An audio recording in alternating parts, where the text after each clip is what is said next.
you so much for inviting me. And I want to talk a little bit about the power and limitations of political movements and what we can learn from Belarus. And maybe I have some positive remarks, but I'm also somehow worried, having observed the Belarusian protests here for quite a while. But before diving into the case of Belarus, let me talk a little bit about network protests and protests in the online era, because there is an initial paradox that we have to flesh out, and that hopefully contextualizes also what's going on in Belarus. So the paradox of network protests is something like that. Like in the 50s, 60s, or even later, protests and organizing a social political movement has been rather tedious. You had to put out leaflets, you had to reach somehow to the mass media, and especially in autocratic countries, that was literally impossible. Mass media has been government controlled. Printing leaflets is almost impossible if you don't own the printing presses. That's like a famous argument by Milton Friedman. And all of this kind of shifted with the online era, and especially the rise of and mass adoption of social media, because now we had social movements that were, through the technical means, more participative. So it's not only like a hierarchical leader that could speak on behalf of the movement, like we have here with the civil rights movement, that was leader focused around a couple of figures like Martin Luther King, but you had a much more participative environment where people could post their political opinions, the direction that a movement should go, and stuff like that. You also, of course, had much faster and easier between the participants of these social movements, got much more efficient and effective. Like you could just do all the logistics in a Google Sheet that you could not do beforehand without a proper meeting. So this all got much more efficient, and it was much easier to scale. Now you don't have to reach only like a couple of hundreds through leaflets, but you could reach millions potentially on these platforms.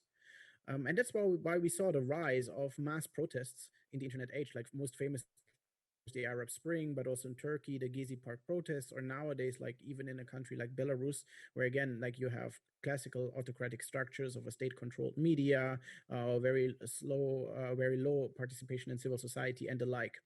However, the paradox is that most of these movements have not achieved much. Like the Arab Spring has famously not achieved all its goals, and actually some might have argued that it had created kind of a political backlash. The Gezi Park protests in Turkey also did not really achieve much, right? There was like a massive upheaval of people. And what is the political outcomes that come out of these movements? In the end, a social and political movement has to be measured not by the amount of people they get on the streets, but by the political changes that they can initiate. And there, the track record of movements such as the widespread participation in the Gezi Park protests or the Arab Spring, or now Belarus, seems to be paradoxically low, although so many people are involved. And that's, I think, the paradox of network protests, because it seems that online participation and online movements should have made political changes much more tangible and like more realistic and faster. However, this has not occurred. Why is that the case? Well, the traditional explanation seems to be that people like Malcolm Gladwell, but also others have put forward is, well, this kind of activism is not to be taken serious. It's kind of a slacktivism. That's the term for it, right? Online activism. It's like weak ties. People are, although they are online connected to these movements, they are not really linked to it. They don't have proper skin in the game.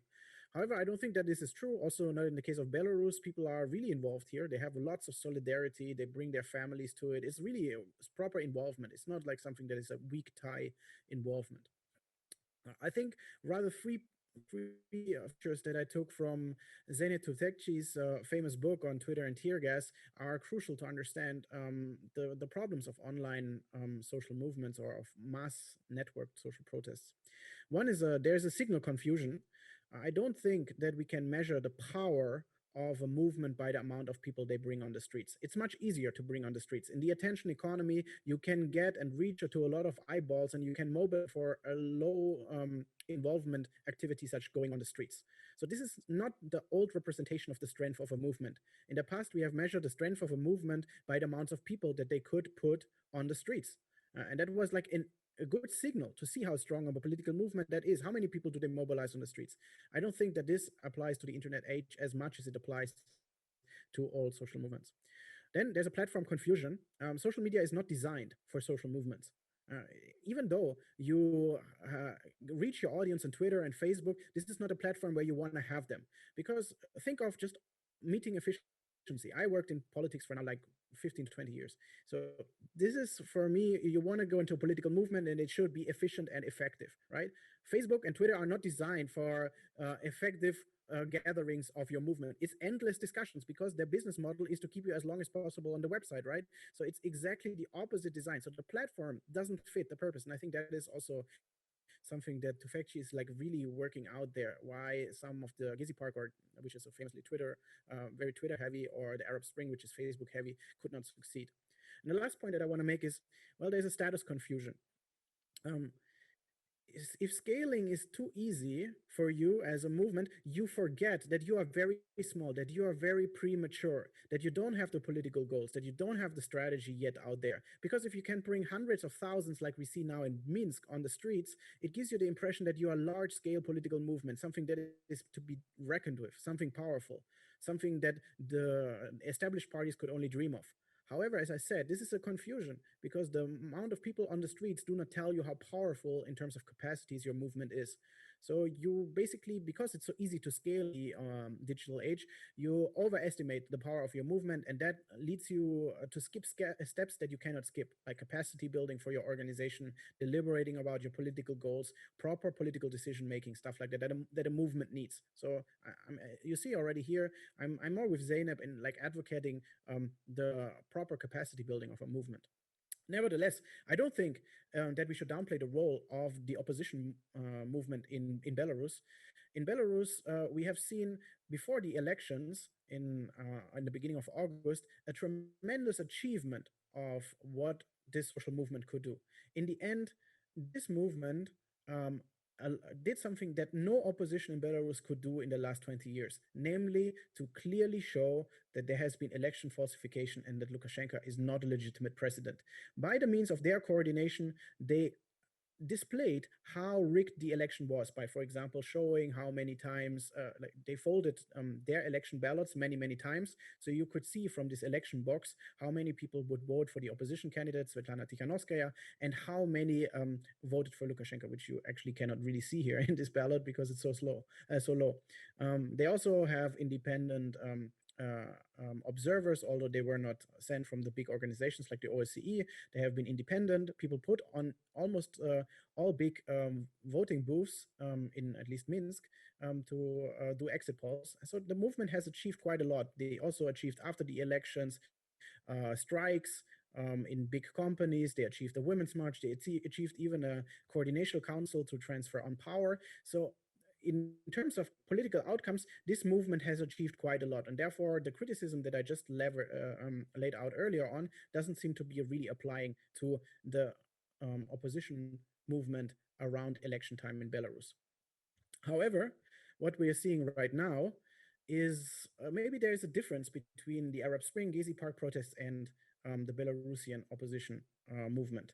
Because I think, first of all, they use different platforms. They use messengers instead of classical social media tools like Twitter or Facebook.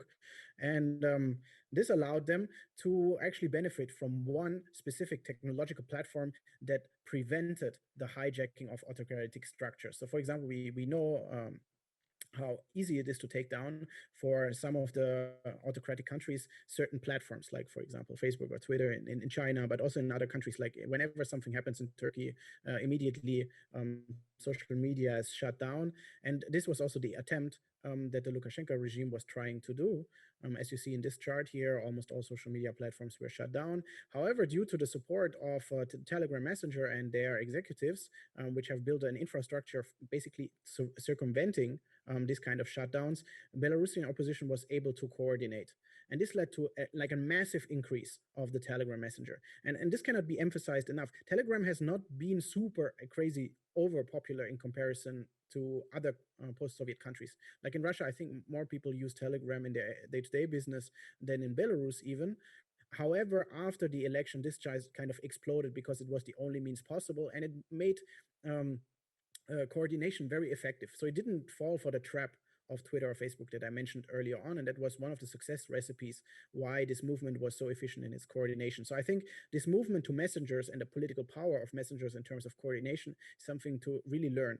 from the protest movements in Belarus, especially since there is no one Telegram channel. As you see here, there's a high conglomeration towards Nechta, like the main channel, but there are also other leading channels, and they all rose.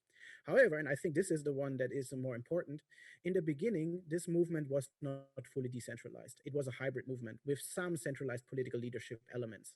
So it doesn't mean that the whole movement was centralized, but it had some anchor figures, and that made it so successful. So if you look at the types of movements and their structures, the classical model that we all know is the hierarchical model of, like, for example, an opposition leader against the government. So this is the hierarchical structure of a movement. There's a top leader somewhere over here.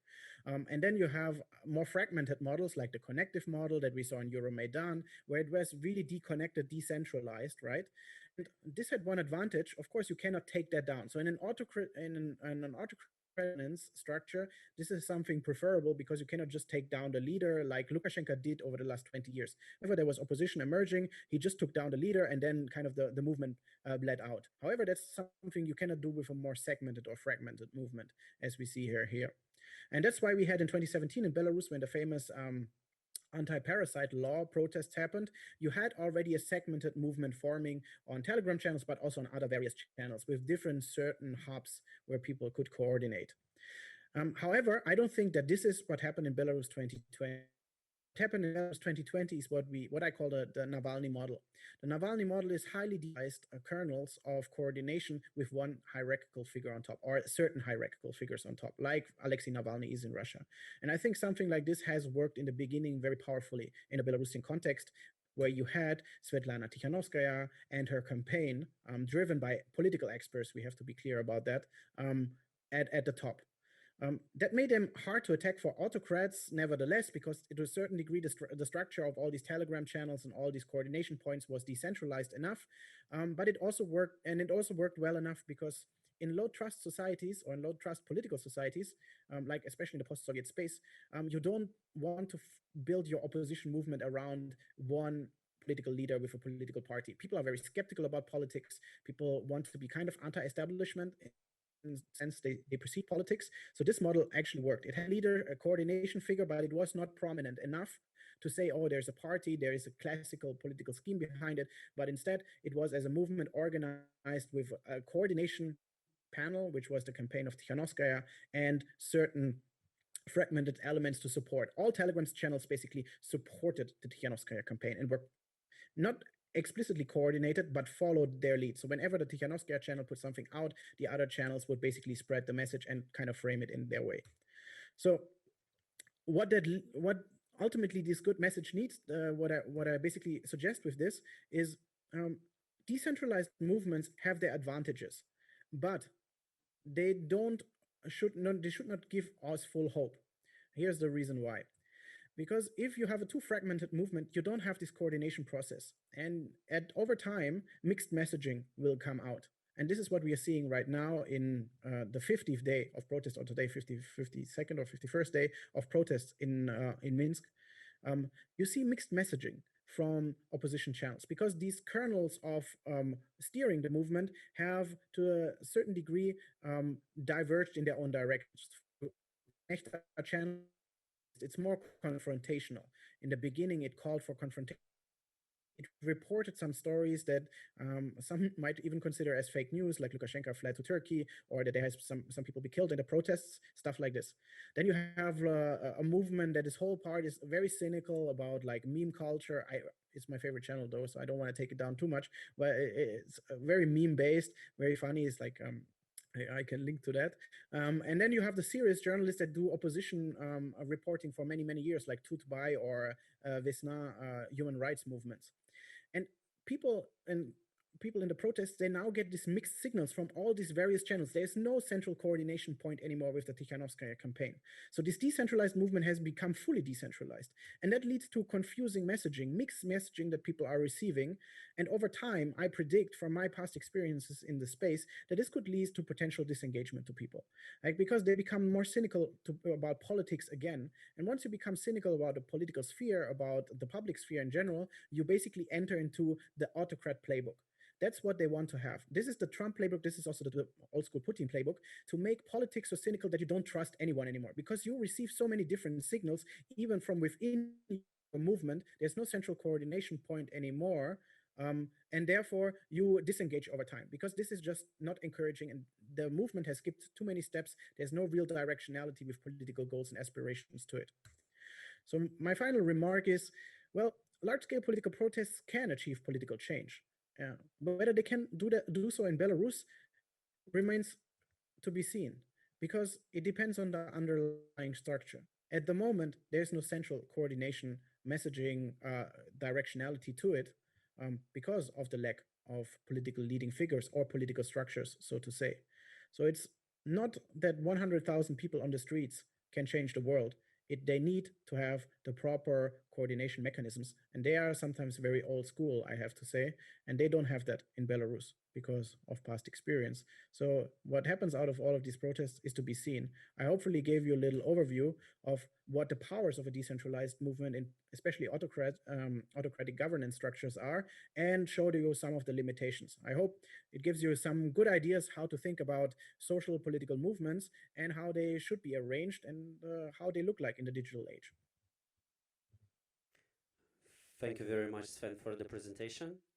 I made a couple of notes, and one particular that I liked is that you said that social media is everything but not a platform for social movements. It's more one against, yeah, that working against the social movement. My quick question for you before checking if we have on Slido additional questions would be, what are the platforms for social movements then, if it's not the social media, or those two can't work together?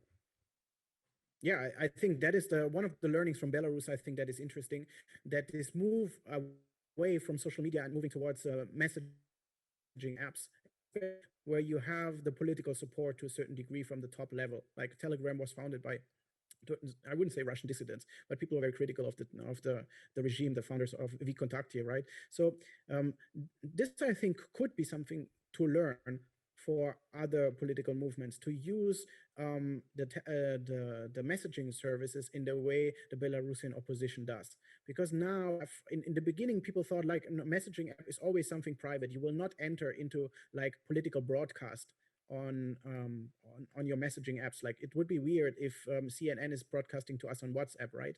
But what we have seen now that on Telegram it becomes the main political channel for Belarusians, and today people check it on an hourly basis over here.